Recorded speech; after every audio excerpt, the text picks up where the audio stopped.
ವಿಷಯಕ್ಕೆ ಬರೋಣ. ಈ ರೀತಿ ಮನೆಯಲ್ಲಿ ಗಿಡಗಳು ಏನಕ್ಕೆ ಮನೆ ಮೇಲೆ ಬರುತ್ತೆ, ಟ್ಯಾಂಕಲ್ಲಿ ಬರುತ್ತೆ, ಮನೆ ಮುಂದೆ ಬರುತ್ತೆ, ಬಾವಿ ಕಟ್ಟೆಯಲ್ಲಿ ಬರುತ್ತೆ, ಯಾಕೆ ಬರಬೇಕು, ಯಾರ ಮನೆಯಲ್ಲಿ ಬರಬೇಕಿದು, ಯಾಕೆ ಬರುತ್ತೆ? ಈ ಪ್ರಶ್ನೆ ಏನಂದರೆ ಇದಕ್ಕೆ ಒಂದು ಸಿಂಬಲ್ ಇದೆ. ಏನು? ತಿಥಿ ಅಂತ ಹೇಳಿದೆ ನಾನು. ಪಂಚಮಿ ತಿಥಿಯಲ್ಲಿ ಯಾರು ಮನೆಯಲ್ಲಿ ಕುಟುಂಬದಲ್ಲಿ ಹುಟ್ಟಿರ್ತಾರೆ ಅವರ ಮನೆಯಲ್ಲಿ ಈ ವೃಕ್ಷ ಬೆಳೆಯುತ್ತೆ. ಅದು ಆಲದ ಮರ ಇರ್ಬೋದು, ಹರಳಿ ಮರ ಇರ್ಬೋದು, ಗೋಣಿ ಮರ ಇರ್ಬೋದು, ಹತ್ತಿ ಮರ ಇರ್ಬೋದು. ಬೇವಿನ ಮರ ಮಾತ್ರ ಯಾವ ಕಾರಣಕ್ಕೂ ಮನೆ ಮೇಲೆ ಬರಲ್ಲ. ಎಂಥ ವಿಶೇಷವಾಗಿರ್ತಕ್ಕಂಥ ಸತ್ಯ ತಿಳ್ಕೋಬೇಕು. ಬೇವಿನ ಮರ ಮನೆ ಮೇಲೆ ಬರಲ್ಲ, ಹರಳಿ ಮರ ಮನೆ ಮೇಲೆ ಬರುತ್ತೆ, ಪಾಯದಲ್ಲಿ ಬರುತ್ತೆ. ಯಾಕೆ ಅಂತಂದರೆ ಬುದ್ಧಿ ಕಲಿಸ್ತಕ್ಕಂಥದ್ದು, ದೇಹಶಾಸ್ತ್ರವನ್ನು ತೋರಿಸ್ತಕ್ಕಂಥದ್ದಕ್ಕೆ. ನೀವು ನಿಮ್ಮ ವಂಶದಲ್ಲಿ ನಿಮ್ಮ ಕುಟುಂಬದಲ್ಲಿ ಹೋಗಿರ್ತಕ್ಕಂಥವರು ಎಂತೆಂಥ ಕಾಯಿಲೆಯಿಂದ ಸತ್ತಿದ್ದಾರೆ, ಅವ್ರಿಗೇನೂ ನೀವು ಮಾಡಿಲ್ಲ, ಏನೂ ಗೊತ್ತಿಲ್ಲ, ಮೂರ್ಖರ. ಮತ್ತು ದೈವ ಸೊತ್ತನ್ನು, ದೇವರಿಗೆ ಸಂಬಂಧಪಟ್ಟಂಥ ಆಸ್ತಿಯನ್ನು ಗೊತ್ತೋ ಗೊತ್ತಿಲ್ಲದೆ ಬೇಲಿ ಹಾಕಿ ನಿಮ್ಮ ವಂಶಸ್ಥರು, ನಿಮ್ಮಪ್ಪನೋ ಅವರಪ್ಪನೋ 6 ತಲೆಮಾರು 600 ವರ್ಷದ ಕಥೆಯನ್ನು ತೋರಿಸುತ್ತೆ ಈ ಒಂದು ತಿಥಿ. ಯಾವುದದು? ಒಂದು ಪಂಚಮಿ ತಿಥಿಯಲ್ಲಿ ಬಂದಂಥ ಒಂದು ಪಾಡ್ಯ, ಅಮಾವಾಸ್ಯೆ, ಅದಮಾರಣೆಗೆ ಬರೋದು. ಇನ್ನೊಂದು ಅಷ್ಟಮಿ. ಈ 3 ತಿಥಿಗಳಲ್ಲಿ ನಿಮ್ಮ ಕುಂಡಲಿಗಳಿದ್ದರೆ ಮನೆಯಲ್ಲಿ ದಯವಿಟ್ಟು ಮಕ್ಕಳದೋ, ಸೊಸೆದೋ, ಅಳಿಯಂದೋ, ನಿಮ್ಮದೋ, ಗಂಡಂದೋ ನೋಡ್ಕೊಳ್ಳಿ. ಈ ತಿಥಿ ಅಂತಕ್ಕಂಥದ್ದು ಇದ್ದಾಗ ನಿಮ್ಮ ಮನೆಯನ್ನು ಒಂದು ಸಲ ಜೋಪಾನ ಮಾಡ್ಕೊಳ್ಳಿ, ನೋಡ್ಕೊಳ್ಳಿ, ಒಂದು ಸಲ ತಿರುಗಿ, ನಿಮ್ಗೆ ಅಲ್ಲೇ ಗೊತ್ತಾಗತ್ತೆ ಗುರುತು. ಹೌದಲ್ವಾ? ಮನೆ ಚೆನ್ನಾಗಿದೆಯಾ ಇಲ್ವಾ ಅಂತ ನೀವು ಎಲ್ಲೋ ಶಾಸ್ತ್ರ ಕೇಳಿದ್ರೆ ನಿಮಗೆ ಹೇಳಲ್ಲ ಅವರು. ಅದಕ್ಕೆ ನೀವು ನಿಮ್ಮ ಮನೆಯಲ್ಲಿ ಏನು ನಡೆದಿದ್ದರೆ ನಮ್ಮ ಮನೆ ಚೆನ್ನಾಗಿಲ್ಲ ಅಂತ ನೀವೇ ಡಿಸೈಡ್ ಮಾಡೋಕ್ಕೆ ಕ್ಲೂ ಕೊಡ್ತೀನಿ ಇವಾಗ. ಏನದು? ಮೊದಲನೇದಾಗಿ ಬೆಂಕಿ, ಅಕಸ್ಮಾತಾಗಿ ಬಟ್ಟೆಗೆ ಬೆಂಕಿ ಬೀಳೋದು. ಮನೆ ಸರಿಯಿಲ್ಲ, ಇದು ದೋಷದಲ್ಲಿ ಮನೆ ಇದೆ ಅನ್ನೋದು ಗೊತ್ತಾಗಬೇಕಾದ್ರೆ, ಹಿರಿಯರದ ಶಾಪದಲ್ಲಿ ನಾವು ಸಿಕ್ಕಾಕ್ಕೊಂಡಿದ್ದೀವಿ ಅಂತ ನಿಮ್ಗೆ ಐಡೆಂಟಿ ಆಗಬೇಕಾದ್ರೆ, ಅಕಸ್ಮಾತ್ ದೇವ್ರ ಪೂಜೆ ಮಾಡುವಾಗ ಬಟ್ಟೆಗೆ ಬೆಂಕಿ ಹತ್ಕೊಳ್ಳುತ್ತೆ, ಅಥವಾ ಯಾವುದೋ ಕಾರಣದಿಂದ ಬಟ್ಟೆಗೆ ಬೆಂಕಿ ಬೀಳುತ್ತೆ, ನಂಬರ್ 1. ನಂಬರ್ 2, ಕರೆಂಟ್ ಶಾಕ್ ಹೊಡೆಯುತ್ತೆ. ಮಕ್ಕಳಿಗಾಗಲಿ ಯಾರಿಗಾಗಲಿ, ಎಲ್ಲರ ಮನೆಯಲ್ಲೂ ಕರೆಂಟ್ ಶಾಕ್ ಹೊಡೆಯಲ್ಲ, ಅಲ್ಲಿ ಕರೆಂಟ್ ಶಾಕ್ ಹೊಡೆಯುತ್ತೆ. ಈ 2 ಬೆಂಕಿಯ ಮೂಲವನ್ನು ನೀವು ತಿಳ್ಕೋಬೇಕು.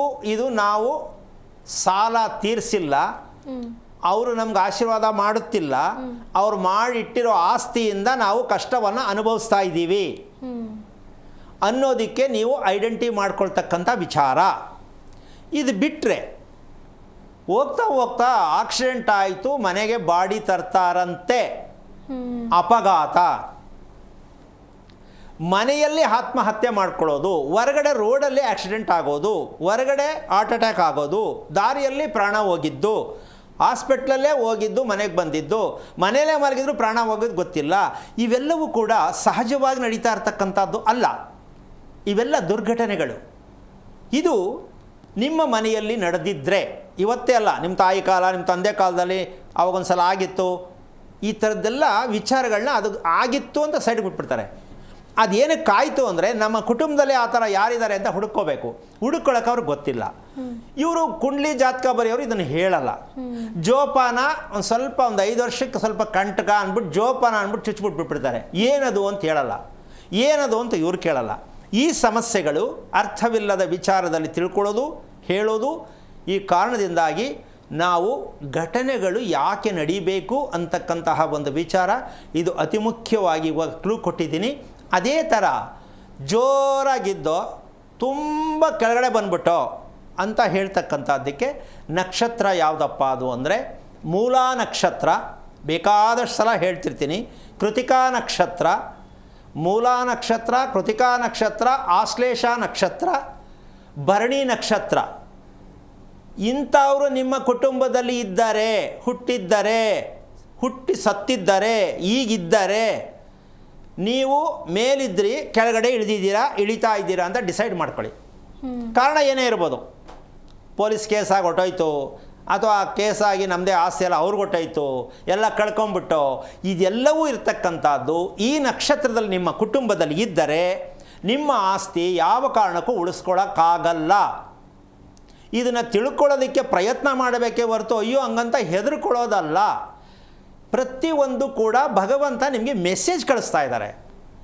ಪೊಲೀಸ್ನವ್ರು ಮನೆಗೆ ಬಂದರೆ ಭಯ, ಅದಕ್ಕೆ ಪೋಸ್ಟಲ್ಲಿ ಗೌಪ್ಯವಾಗಿ ಕಳಿಸ್ತಾರೆ. ಏನಮ್ಮ, ಅದು ಹೋಗಿ ಕೋರ್ಟ್ಗೆ ಅಟೆಂಡ್ ಆಗಿಬಿಟ್ರೆ ಬೆಸ್ಟು. ಆಗಲಿಲ್ಲ ಅಂದರೆ ಪೊಲೀಸ್ನವ್ರು ಮನೆಗೆ ಬಂದು ಬಾಗಿಲು ಹೊಡಿತಾರೆ. ಈ ಮಟ್ಟಕ್ಕೆ ನಾವು ಹೊಟ್ಟೋಗಿದ್ದೀವಿ. ಒಂದು ಮಗು ಹುಟ್ಟಿದ್ರೆ ನಮಗೆ ಪೋಸ್ಟ್ ಕಳಿಸಿದ್ದಾರೆ ಭಗವಂತ, ಎಚ್ಚರಿಕೆ ತಗೊಳ್ಳಿ ಅಂತ ತಿಳ್ಕೊಬೇಕು ಪ್ರತಿಯೊಬ್ಬರು.